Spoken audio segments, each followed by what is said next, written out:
ঘরে কন্যা সন্তান আছে তারা ভুলেও তিনটি কাজ করবেন না। যদি করেন তাহলে কন্যা সন্তান পাওয়ার পরে যে রহমত বরকত পাওয়ার কথা ছিল তা থেকে আপনি বঞ্চিত হবেন, এবং কন্যা সন্তান পাওয়ার কারণে নবীজি যে সুসংবাদগুলো আপনাকে দিয়েছেন, জান্নাতি বলে ঘোষণা করেছেন, এটা থেকেও আপনি মাহরুম হবেন।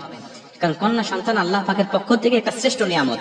এই নিয়ামতের সৎ ব্যবহার কিন্তু আপনাকে করতে হবে, এই নিয়ামতের পরিচর্যা কিন্তু আপনাকে করতে হবে, এই নিয়ামতের হক গুলো আপনাকে আদায় করতে হবে। আল্লাহ পাক যখন কোনো ব্যক্তির উপরে খুশি হয় তখন তাকে একটা কন্যা সন্তান দান করে। এটা মুসা আলাইহিস সালামকে আল্লাহ স্বয়ং নিজে বলেছিলেন, মুসা, আমি যখন কোনো বান্দার উপরে সন্তুষ্ট হই, কোনো দম্পতির উপরে সন্তুষ্ট হই, তখন আমি আল্লাহ পাক ওই দম্পতিকে একটা কন্যা সন্তান দান করে দিই।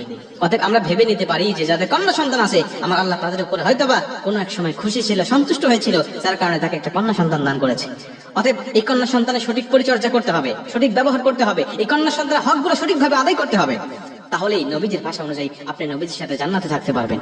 এক নম্বরে এই কন্যা সন্তানকে আপনার ছোট্টবেলা থেকে আদব শিক্ষা দিতে হবে। এই সন্তানকে কখনো কোনো কন্যা সন্তানকে পরপুরুষের কোলে দিবেন না, পরপুরুষের কোলে দিবেন না। হ্যাঁ, একেবারে নবজাতক কন্যার কথা ভিন্ন, কেবল জন্মগ্রহণ করেছে, খুশিতে আনন্দে অনেক আত্মীয়রা আছে তারা কোলে নিতে চায়, হ্যাঁ তারা নিক, সমস্যা নেই। কিন্তু এই কন্যা সন্তানের বয়স যখন 3 বছর 4 বছর 5 বছর হয়ে যাবে, তখন এই কন্যা সন্তান যখন বোঝা শিখে যাবে, বুদ্ধি হয়ে যাবে, তখন আপনি কোনো পরপুরুষের কোলে দিবেন না।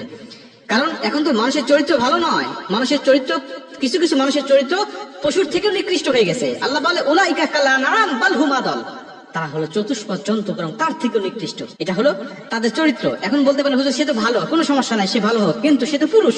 আপনি ওই মহিলা, আপনার মেয়েটাকে তার কোলে দেওয়ার কারণে আপনার মেয়ে লাজুকতা ভুলে যাবে, লজ্জা ভুলে যাবে, সে শরমহীন হয়ে যাবে। এরকম ভাবে আস্তে আস্তে চলতে থাকলে লজ্জা শরম সে শিখবে না। অর্থাৎ ছোট্টবেলা থেকে তাকে লজ্জা শিক্ষা দিতে হবে, শরম শিক্ষা দিতে হবে। কারণ আল হায়াউ শু'বাতুম মিনাল ঈমান, নবীজি বলে লজ্জা শরম হলো ঈমানের অঙ্গ। অতএব আপনি তাকে লজ্জাশীল করে গড়ে তুলবেন, কোনো পরপুরুষের কোলে তাকে দিবেন না।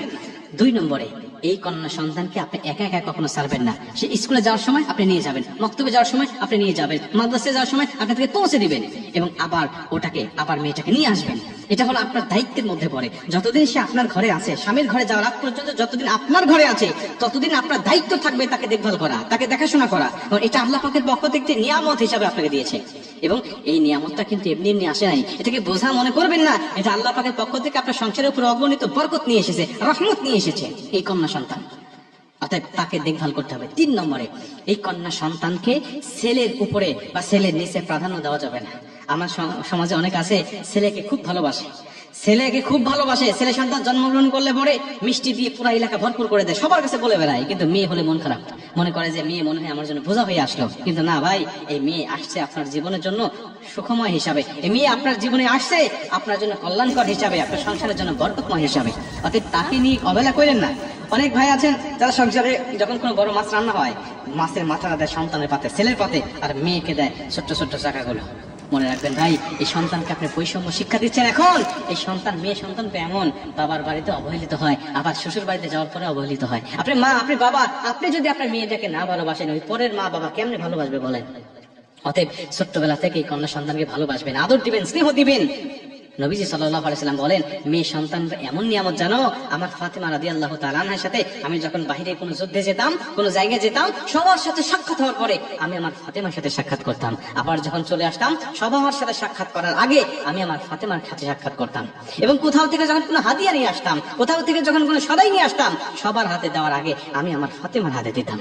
অতএব নবীজি শিক্ষা দিয়েছেন কন্যা সন্তানের সাথে কিভাবে ব্যবহার করতে হয়। জাহিলিয়াতের যুগে জীবন্ত কন্যাকে যখন দাফন করা হতো, নবীজি তখন এই কন্যা সন্তানদের মর্যাদা দিয়েছে। অতএব আমি উম্মত হিসাবে অবশ্যই আমার কন্যা সন্তানকে আমি মর্যাদা দিব, কন্যা সন্তানকে আমি ভালোবাসবো। আমার আল্লাহ আমার জীবনটাকে আরো সুখময়, শান্তিময় করে দেবে।